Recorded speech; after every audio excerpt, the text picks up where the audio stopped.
Yeah, usually I ask myself, I mean, why do I have to play music? I mean, what's the whole goal? Why do we have to play music? But it turns out that in the 15th century, during the times of Socrates, Socrates was a great philosopher. So Socrates he used to consider like himself as a man that knew nothing about nothing. As during those times, a lot of scholars, a lot of like scholars like Aristotle, and then some other philosophers, they used to consider themselves as actually they knew a lot more than anyone else. But Socrates was like, no, I don't think I personally I know anything. So he wanted to find out the most intelligent being in life.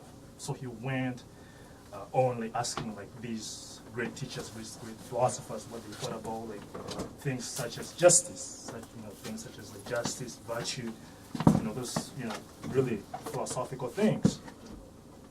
But Socrates himself, as a philosopher, never wrote anything down.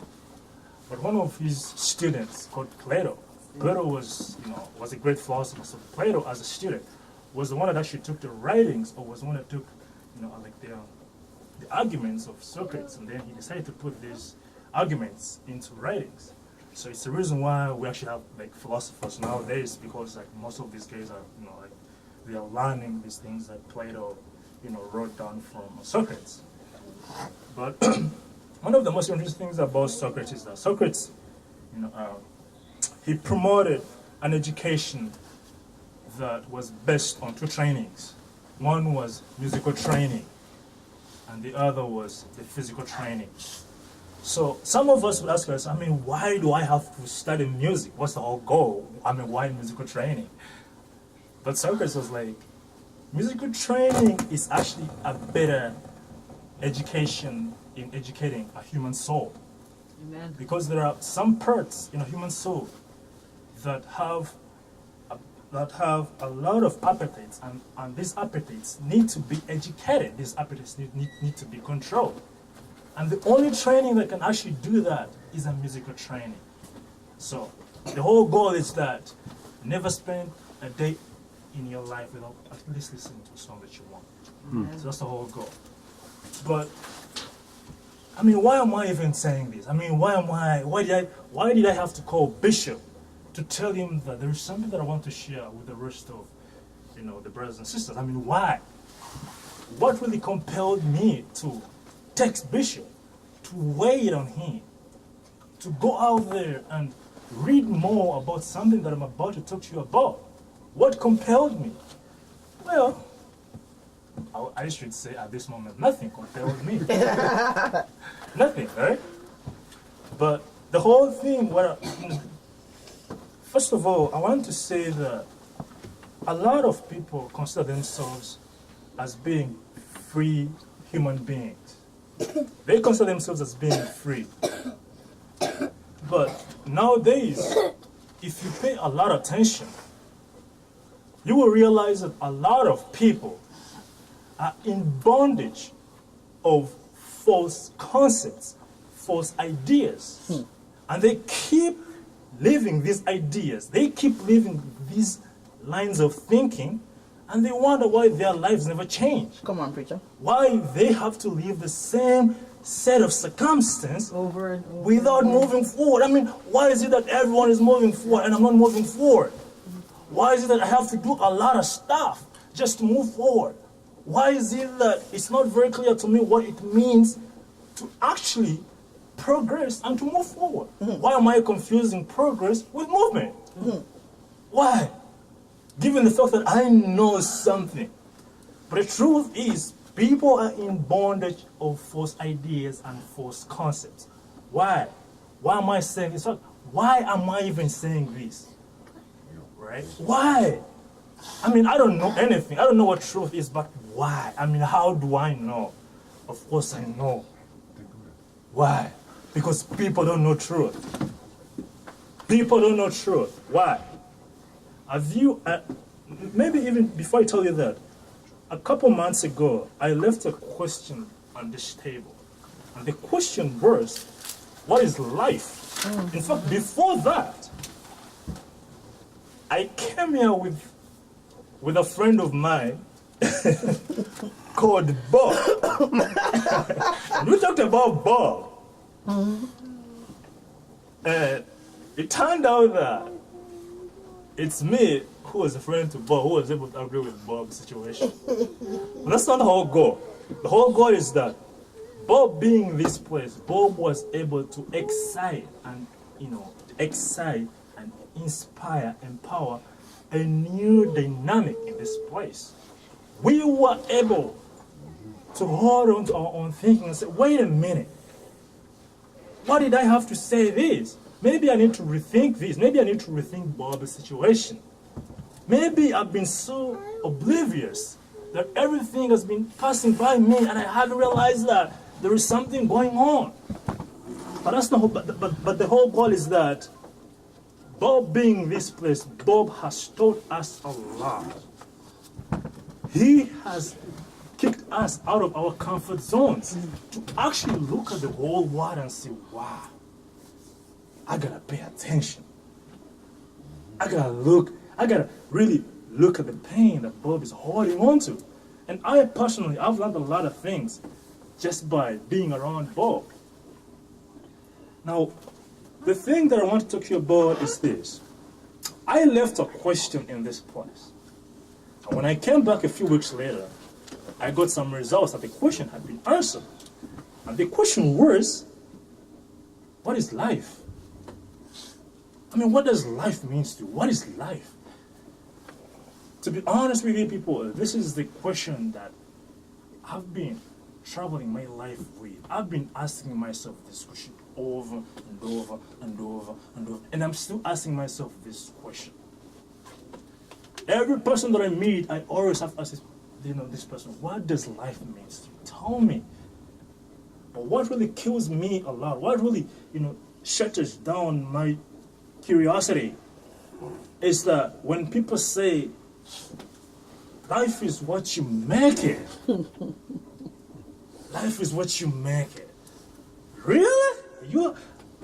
Okay, tell me, what do you mean by what you make it? And it turns out that people cannot even justify that claim. They can't. Now, the problem with that line of thinking is that it blocks your appetite, or it blocks your desire to actually know more. Because you get to a point where you take things lightly, you take life lightly. You think life is something that you can just play around with. You don't take your life seriously. And the problem with that conception is that you tend, or you get to a point where you take truth out of the whole picture. You think life is a lie. You don't even realize that your life was founded on a divine truth. People, we are going to, the whole thing today is that we are going to think together. We are going to try to think these things together. I have some things that I've been trying to read about, but we are going to think these things together. Today, it's a thinking together day. So let's try to think about this. If a being that had a truthful mind and a truthful heart created something from nothing to something, now the product of that has to be true, right? Mm-hmm. Come on, mm-hmm. It has to be true, right? Mm-hmm. The product of any truth has to be true. Mm-hmm. The product of any deceptive belief has to be deceptive, right? If you lie, the product has to be a lie. If you tell the truth, the product has to be a truth, mm-hmm. right? Mm-hmm. Now, you and I know that God is a being that's truth. Mm-hmm. God is a being that took nothing and made something. Mm-hmm. We all know that to do that, that being had to have a truthful mind and a truthful heart, mm-hmm. and with a truthful knowledge. Which means that your life, my life, and everyone's life is founded on a divine truth. Mm-hmm. But when you say that life is what you make it, is that you are in some way or another disregarding the truth that you're being founded on. So we have to get rid of that thinking because it's not going to help us in our next discussion. It's not going to help us because it didn't help me out. It didn't. Now, Brother Brown, why are you saying all these things? Come on, get to the point. Of course, I'm getting to the point, but I need to be able to get something stimulated. I need to get some thinking stimulated at this because we are thinking together. Okay, now what are you going to talk to? What are you going to talk to us about? Okay. Now, we all know here, every single one of us here is founded on a truth. We all know we have a life. I don't know what life means to you. I don't know what life means to you because I don't know what you're going through. I can't have an absolute comprehension of what you're going through. I can't. And even if I tried, right, I can't be possible to know everything that you're going through. But for some reason, you have a life and have a life. Everyone has a life. Now, since 2017 is actually ending tonight, midnight, we need to ask ourselves a question. That, well, if I have a life, which is a true statement, is my life complete? Have I lived a complete life? Have I? You can ask yourself this question. Have you lived a complete life? You have gone through all these things. You have gone through these circumstances. You have gone through disappointments, embarrassments, frustrations. And you have gone through it. You have been turned down. You have been told that you're not good enough. And you have set some goals. But when you go back and look through all these goals that you set at the beginning of the year, you can't realize that only a quarter of those goals have been accomplished. Are none. But really, is your life complete based on that list? Is your life complete? Now, Brother Brown, what do you mean by being complete? Of course. Then a new year is starting tonight. We have to step our game. We have to be able now to move to the next step. Because if we don't, we're going to keep living the same cycle of fear and greed every single day. You live in fear. You don't know what it means to live. You're just surviving. But you have a mind, you have a heart. You have the circumstances around you to really manipulate and make the best out of you. But you're living the same cycle because you are holding on to the same line of thinking, which is not even bettering you, which is not even improving you. But it's actually degrading you. So we have to change. We have to step up our game. So what does a complete life mean? Let's think about this.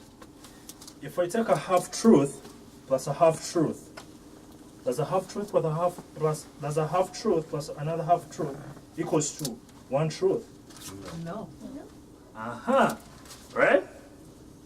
It's still a half. Right? It's still a half truth, regardless of half and half. It's still a half of a truth and a half of another truth. Okay. It's almost like there's one side, there's another side, and then there's the truth. If you understand what I mean, like. So then basically you become a two-face. For two different sides. So now what I want to say is that in the making of who you are, when God was making you, guys, you were founded on a complete truth. There's no such thing as in God's making of who I am, the truth on which I was founded on was half. No. You were founded on a complete truth. On a full truth. So you are complete in the making of who you are. Now, what do you mean by, okay, if I'm complete, if my foundation is complete, then what does completeness have to do with life? First of all, what does the Oxford Dictionary say about completeness? Okay, it says that if something is complete, it has the necessary or the appropriate part with it. In fact, it's whole, it's full, it's absolute. Right? It doesn't miss anything. It has everything. So in the making of who you are founded on a complete truth. So you are complete.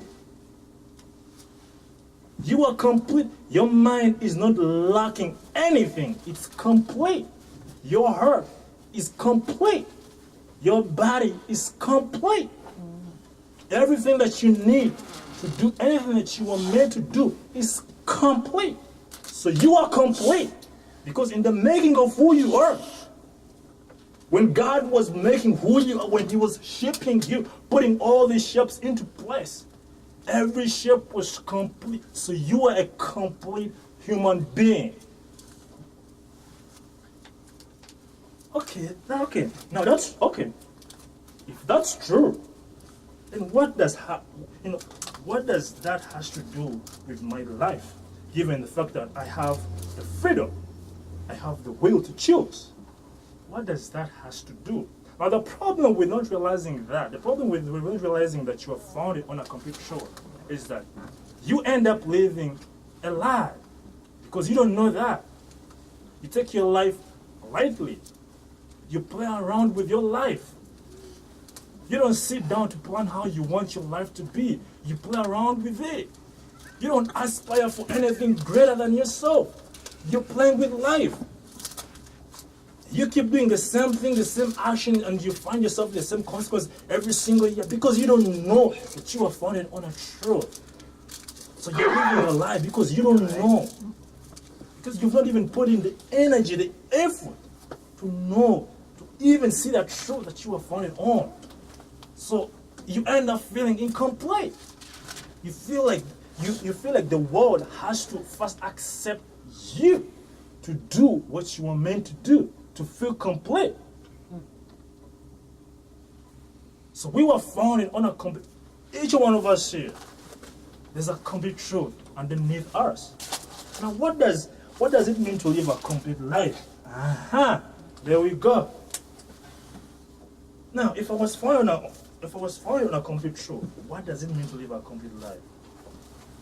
Well, people, I say this because we all watch movies here. We all watch 3D movies. In fact, tonight some of us are going to Cineplex. If there's a movie to watch, we are going to watch a 3D movie. I heard that in the next century we'll be watching a 4D movie. Right? It's a 3-dimensional movie. Now, it takes the directors, the creators, the scriptwriters, the actors to create a 3-dimensional movie. Something that you can sit down and devote your mind to, devote your attention, your understanding to and watch. It's in 3D, so it's watchable. So it's deserving of your time. Now, people, there are 3 dimensions of a complete life as well. There are 3 dimensions of a complete life. Without you fulfilling this complete life, is that you end up, or you find yourself living life feeling like as if you're incomplete. But there are 3 dimensions of a complete life. The first dimension of a complete life is the height of life. Now, the height of life means is that the individual, or you or me, wakes up every morning or devotes your attention, your understanding, your wisdom into pursuing your inner God-given powers. What were you created to do? So you devote your understanding into discovering that. You devote your entire time into knowing that. That's why some people or some rappers call it the knowledge of self. That's the first dimension of life, which is the height of life. Whereby you want to know, okay, if I was founded on a complete truth, what was I created to do? Because when God creates you, He creates you with a mission. He creates you with a purpose, with a calling. And so you have to find out that. That's the first dimension of a complete life, which is the height of life. Right? Now, okay, fine. Come on, man. What are you talking about? You're talking about the height of life. I've never heard of that, bro. Or brother and sister. You've heard of that. Love thyself. That's the height of life. Preacher now, preacher. Know thyself. That's the height of life. Come on now, preacher. When the Bible tells you and me to know thyself, it's telling us that that's the first dimension of life. which is the height of life. Know thyself. Know who you are. Know what your DNA is made of. Know what you're talented, what you're talented earth. Know what your gift earth. Know as much as you can about yourself. And that's the first dimension of a complete life. Now the second dimension of a complete life, it's the width of life. Now what does this dimension of tell us? I mean, why do I even need a second dimension of a complete life? Why? You need it because until you rise above your own desires, you rise above your own goals to the level of looking into the concerns of humanity, or to the level of looking into the problems that are affecting the rest of the mankind, then you have started to live. You start to live when you start to aspire to make a difference, not only in your own life, but in the lives of other people. Now, you have started to live. Without that, you're not. You're just surviving. You're just in the survival mode, just molding around. You're not. But until you aspire to make a difference with whatever that you have, you don't need a lot to make a difference. Whatever platform that you have right now, you can always make a difference. So the second dimension of life, we say it's the width of life. Now, this dimension of life tells us that it's when an individual is concerned or is bothered or is troubled by the aspirations of other people. It's when you get out of yourself and go out there to help someone else discover what they were meant to do, what they were created to do. You help them also find the truth within them. But until you do that, you have not started to live. Which is the way of life. You know, you being an ideal parent is when you wake up every single day and you wish you want to make some big changes in your life so that your children can have a better foundation. Your children can aspire to live, but not just to survive. A lot of the young parents nowadays, they're just surviving. But there's always room to live.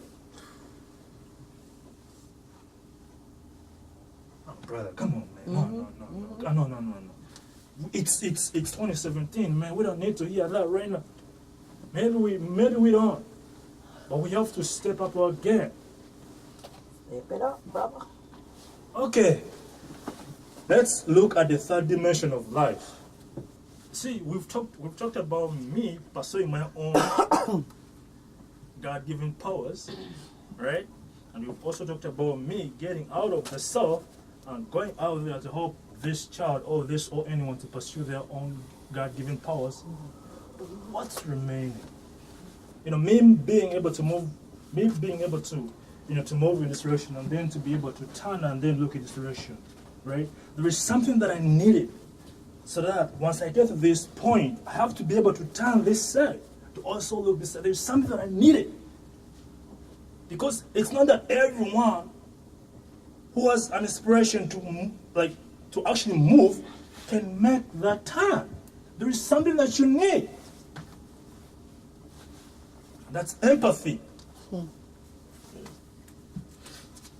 Empathy, because me to move from this point to say, okay, fine, now I'm moving, I'm trying to discover who I am. Then to turn and say, okay, fine, let me have a talk with this kid and see what she wants to be. There's empathy. There's something that I have in me that for sure is saying, no, brother, why don't you stop and think about this? And that's empathy, which is the ability to understand the situation of another person. Mm-hmm. Now, as in one of the books, which is titled Emotional Intelligence, Why Emotional Intelligence Matters More Than the IQ, Daniel Goldman says that empathy builds on self-awareness. You know, you having this knowledge by yourself is that you are aware of who you are. You are aware of your feelings in any situation. So you know them. And for you to be able to do that is that you within yourself, you are developing empathy. So that there are some situations in life that are going to really hit your consciousness and say, bro, you gotta stop and think about this. But the only way you can see these situations clear is when you have a heart that's ready to understand what's Sister Bliss or what Brother Ryan is going through, and listen to what Brother Ryan is going through. So that by the time I get to Brother Ryan to say, okay, Brother Ryan, let's have a talk, man. What's going on, man? I already have an inspiration to listen to Brother Warren without judgment. Right? So when we say, okay, we say there's a height of life. Okay, now I know myself, and I've helped Sister Julia to know herself. There is something that's really lacking. Because at the end of the day, it's not enough. That life is still incomplete. There's something lacking. I know most of you guys have heard of this saying, that the most important things are those that are invisible, are those that are intangible. When we pray as Christians, we always look up. We always raise our mind up. Everything is raised up. Everything is raised up. Our mind, our heart is aspiring for something greater. There's some power Because we when know you you aspire. feel strong. You're aspiring for something. What is that? You're aspiring to understand and discover God. That's what you're aspiring for. Is that me being in this situation? At the end of the day, we have to aspire for the height. Yep. Let's seek and discover and understand who God is. That's the height of life. Without that, your life is incomplete. No. But you're talking about, the length, the width, the height. Does that stuff, is that stuff even in the Bible? Maybe you're preaching some doctrine that we haven't heard about. Maybe it's some, nowadays this like the rappers from Hollywood call it Illuminati. Maybe you're preaching some Illuminati stuff. No. Let's open the Bible. Revelations chapter 21 from verse 10 to verse 16. Right? And he carried me away in spirit unto a great and high mountain, and showed me a holy city, Jerusalem, coming down out of heaven from God, having the glory of God. Her light was like a most precious stone, like a jasper stone, as clear as crystal. It had a great and high wall, and had 12 gates, and at the gates 12 angels, and names inscribed, which are the names of the 12 tribes of the sons of Israel. Okay, let's skip a little bit and go. Okay, 13. On the east 3 gates, and on the north 3 gates, and on the south 3 gates, and on the west 3 gates. And the wall of the city had 12 foundations, and on them the 12 names of the 12 apostles of the Lamb. And 15. And he who spoke with me had a golden reed as a measure, that he might measure the city and its gates and its walls. And the city lies square, and its length is as great as the breadth. And he measured the city with a reed to a length of 12,000 stadia. The length and the breadth and the height of it are equal. And he measured its walls 144 cubits, according to the measure of man. That is of the angel. That is of an angel. Amen. That's the biblical support for a complete life. Is that its length and width and height have to be equal. Now, brother, why would you say that script applies to us? What do you even mean? Why would you even use this scripture? They say here, a New Jerusalem was coming out from heaven. It had 12 gates. I mean, how can I use that to use this script? If you think about it, you have 2 legs, right? And you have 2 arms, right? And that's in total, that's how many? 2 legs plus 2 arms? 4, okay.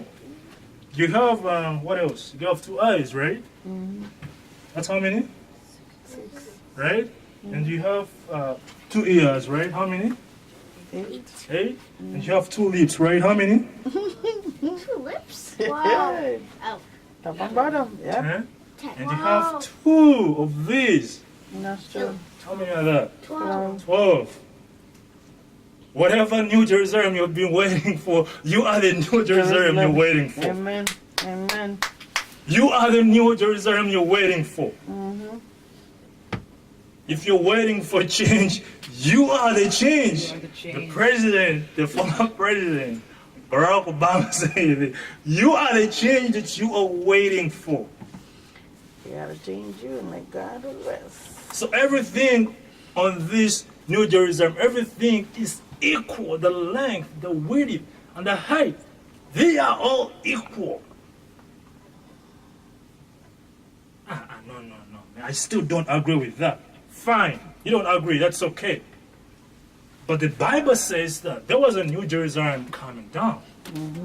And its length, and its width, and the height are all equal.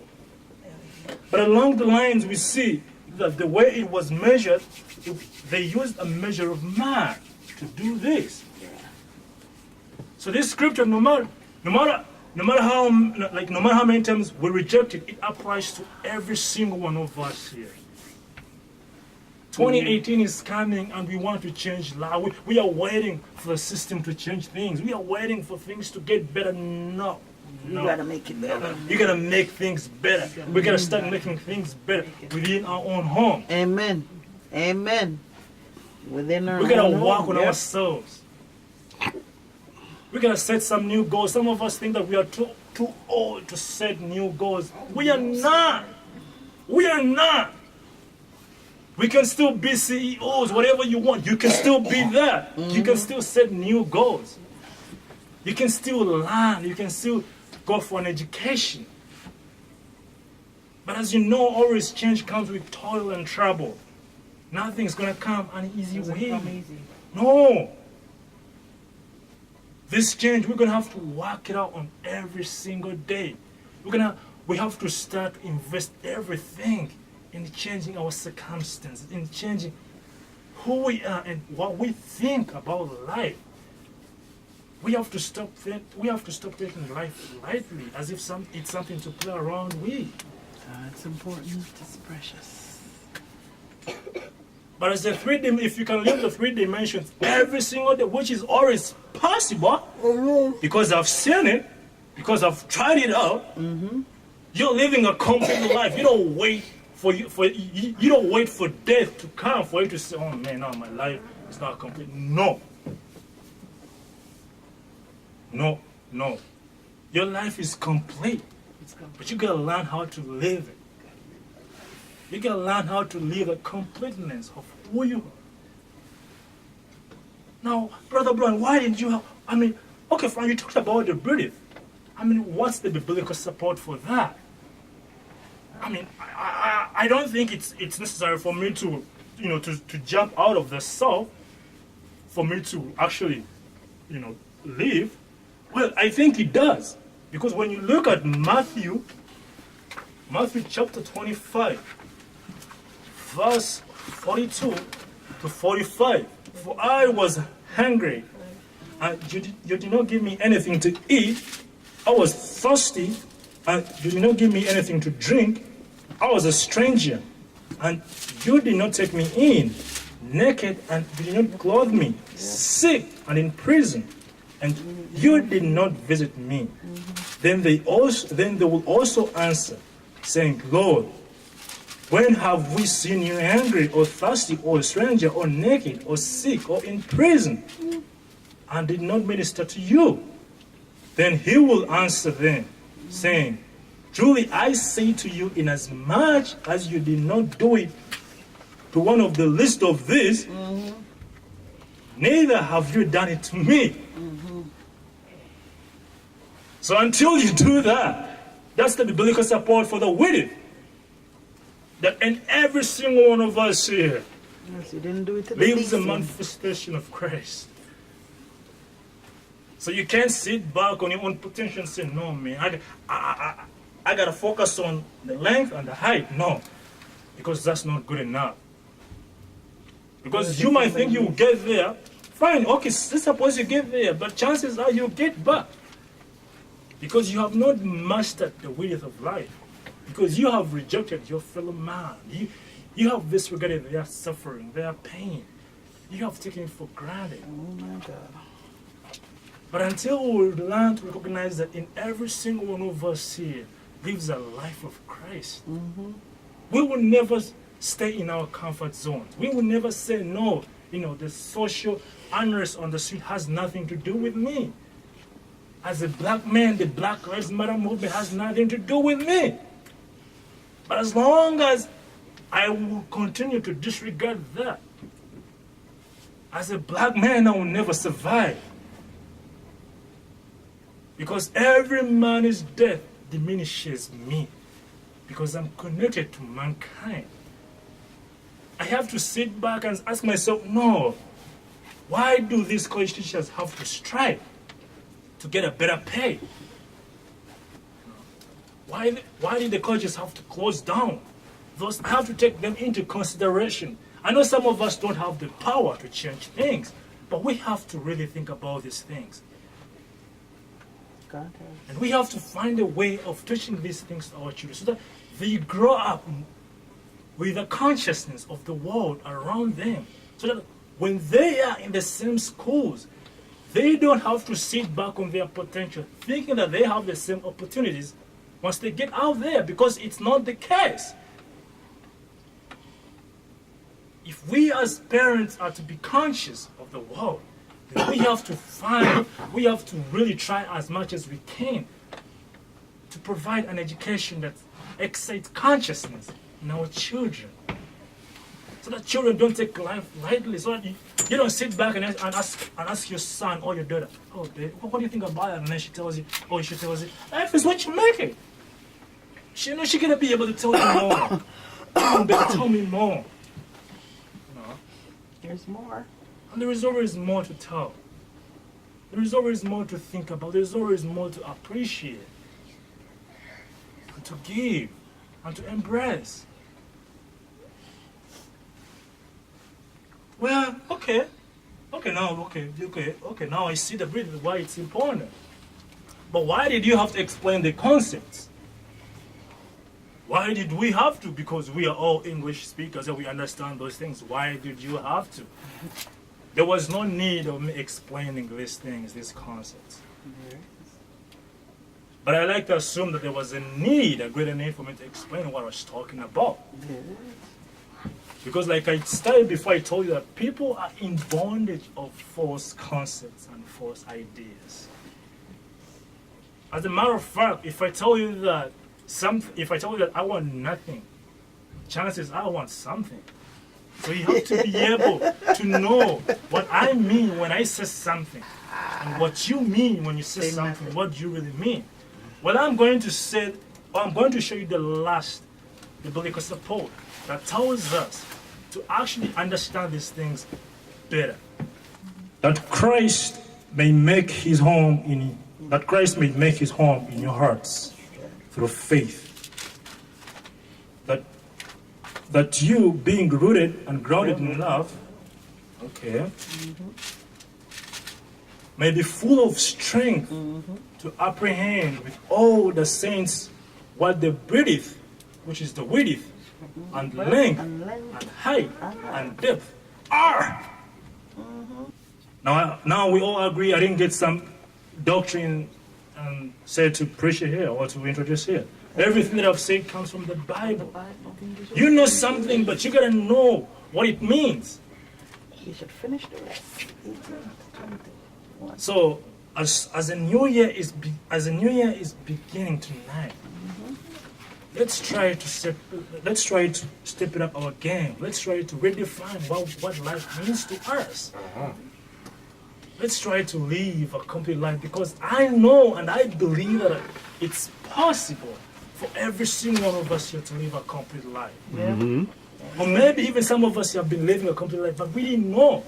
We felt like there was something more to be done, but you have been living a complete life.